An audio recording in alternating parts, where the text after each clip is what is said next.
Hello everyone and welcome back to Jacqs Scraps. Thanks for joining me today for some clay play, and that is because I have this new Prima mold from the 31 collection. I picked this up from A Cherry on Top and I wanted to play around with it. And so today I'm going to do that, and I'm going to use 3 different types of clay. So the first one I'll be using is this Kato poly clay. Now keep in mind, I've not used any of these products before, so it will be quite interesting. I also have the Dollar Tree air dry clay from Crafter's Square, and then I also have this modeling clay from the Dollar Tree as well. I've been wanting to just play around with that. So that's what we'll do today using this single mold. So let's get playing. So we're going to start with the modeling clay, and you get 12 sticks in this pack. When you open it up, it has a plastic over the clay bits, and I thought we would try the black, if I can get to it. I wanted to use this for the cat and the cauldron to see how that would turn out. Now the color is already coming off on my hand and I just started working with it. So I'm just going to take a little bit. It is pretty easy to work with this. I bet this is going to put black on my new mold as well.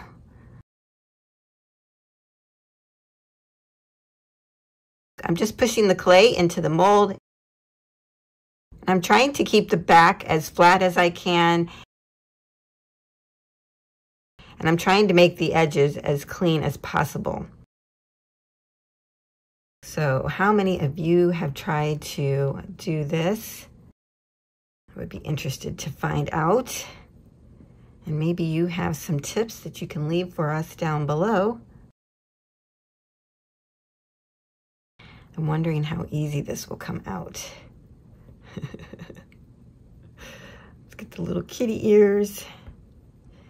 Now this is pretty easy to work with, I must say. I hope it comes out as easy as it's going in. Just wanting to clean up the back.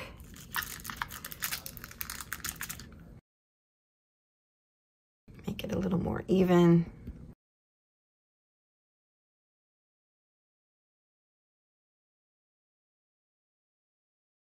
Okay, so that is looking good.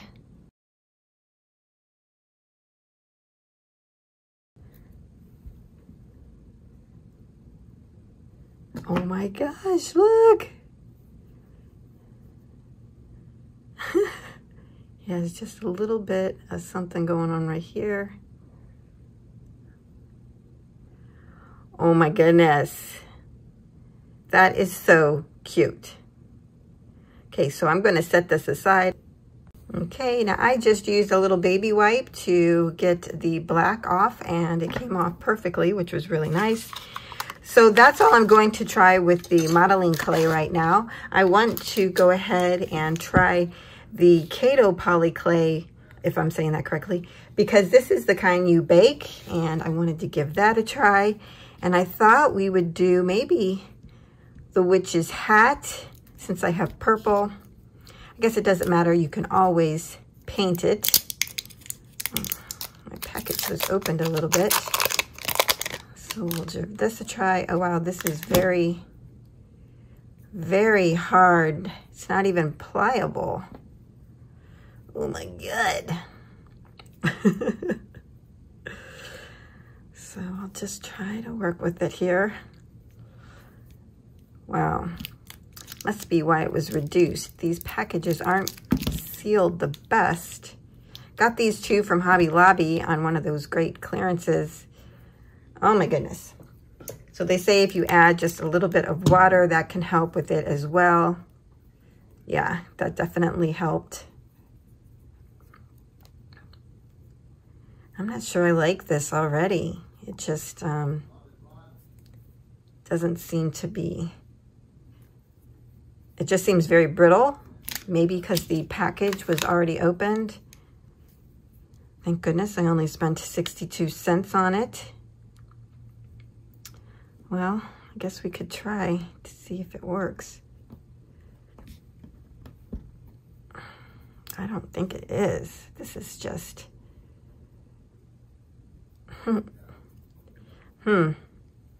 That's disappointing. Try a little more water. Yeah, you see, it can't even like mold it. It just falls apart. Yeah, that's not working. Let's try this one. Well, what a disappointment. Oh, I am not liking this.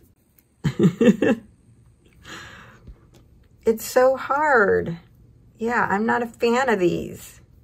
Should it really be this hard?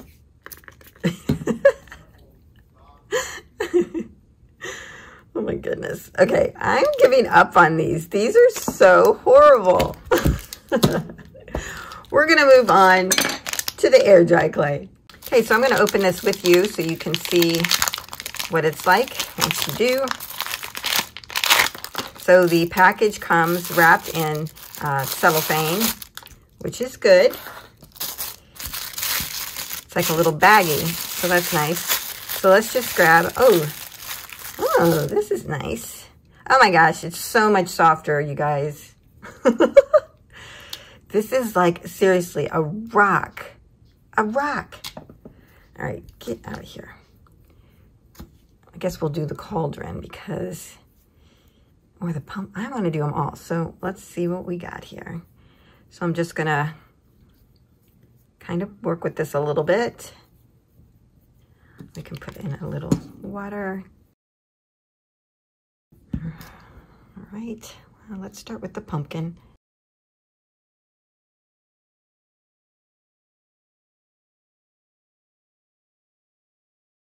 Now, as you go to make these sides clean, when you're putting the clay into the molds, if you have too much on top, what you can do is use one of these types of tools, and you could just go over the top, and then it can shave off any excess that's not needed. Okay? I'm just gonna pat that back down in there. Yeah. And then I can add this to my little stash in my hand. All right, very good. Okay, so I thought the camera was recording when I was adding clay to these 3 sections, but it wasn't. I added clay the same way I did the pumpkin one to the cauldron, the hat, and the shoe.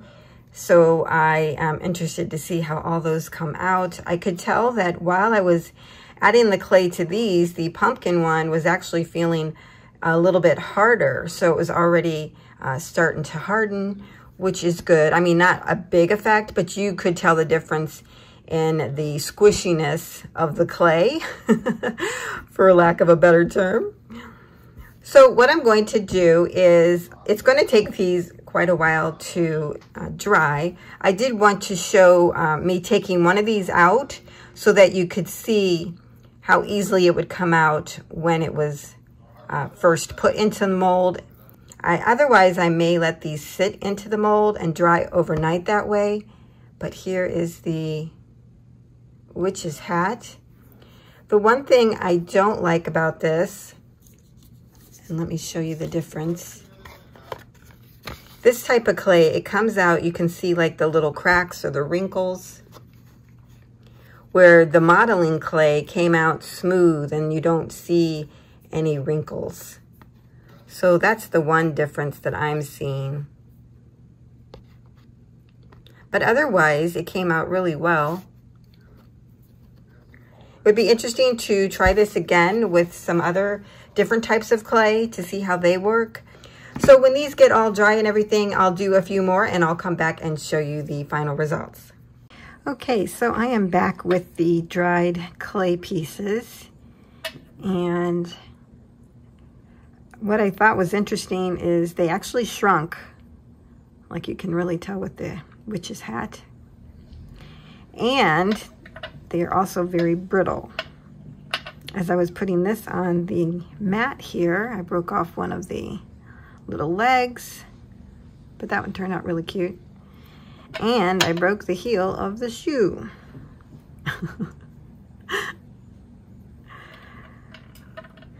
The other thing that I don't really like about this, as I mentioned earlier, I don't like seeing all the cracks and stuff. I don't know if it's just this clay or if it's all clay, but I thought I would go ahead and try to paint one of these just so that you guys can see how well it takes paint. So I have this paint that I got from Hobby Lobby. It's a satin finish, but I love the green sparkly in it. And I thought that would be good for like the inside of the cauldron. And then I only have a little bit of black, or I can use this silver on the outside. So let me get these set up on the mat and we'll give this a try.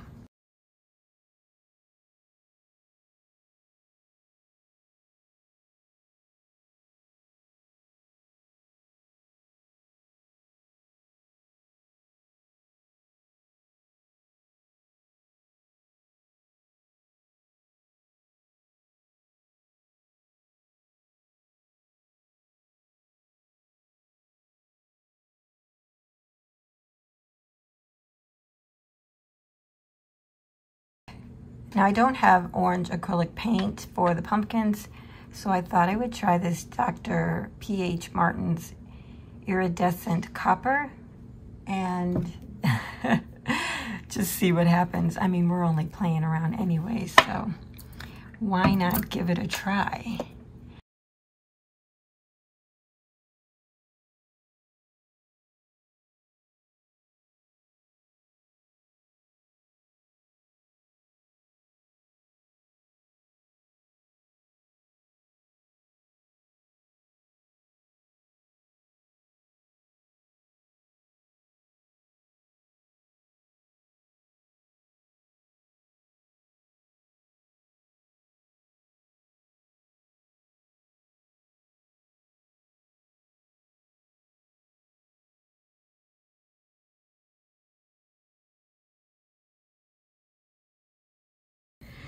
So here's the final results of the painting of these clay pieces. I must say I love the pumpkin the most, and I think it's because I used this Doc Martens Iridescent Copper. It's so gorgeous. I love it. I love that I painted the facial features that were indented black, because it just totally gives some character to the pumpkin. Even the cracks that I talked about before gives character to the pumpkin. So I guess that's okay. I love how the cauldron turned out as well. I wish I wouldn't have broken the foot off. It would have been really cute. And the witch's hat, I did paint the little band in purple, but it was just blending in too much. So I went back in with the copper, and I really like how that looks now. And even though I broke the foot heel and then I broke another piece off, I went ahead and painted this just real quick, just to give an idea of what they all look like. So before we go, I want to mention one thing about this. When you add the acrylic paint or whatever you're using, it soaks into the clay. So you are able to correct any painting errors that you might have. Like for this one, I added the black to the face after I painted it orange, or copper in this case. But I was able to go back in with the copper again and re-add it, and it covered up, you know, the black that might have been on the surface. So that's a really nice feature about that you can correct errors. So these are super cute. I'm really liking them. I did want to show you all of the other modeling clay pieces that I did and how they turned out. I love the pink and purple cauldron, so cute. And here's the one shoe that actually turned out okay. I'm loving this pumpkin here. Now, I will say that when I started using the modeling clay, I really did it just to play with it to see how it worked and everything. It's kind of like Play-Doh. Although Play-Doh does harden, this particular modeling clay does not harden. So even though I did all of these, it was really for practice when using the mold. So since I was new to this type of modeling clay was great to use to give some practice on how to add the clay to the mold and keep it within the mold. You know, you don't want it over the edge or anything. So that was a lot of fun to just play around with it. I just love this kitty so much. I really need to get some different type of clay. While the Dollar Tree clay did work and I like the results, I do think that it could be better. So I think I might try a different type of clay. I know Strawberry Cream 39. I think she bought some clay on Etsy. I might have to look into that, or at least maybe Hobby Lobby or something, to get a different brand and to just get a different feel for how other clays work. It was really quite fun. I hope you give this a try, and I hope you like this little demonstration. And thank you for joining me. So I'll see you next time.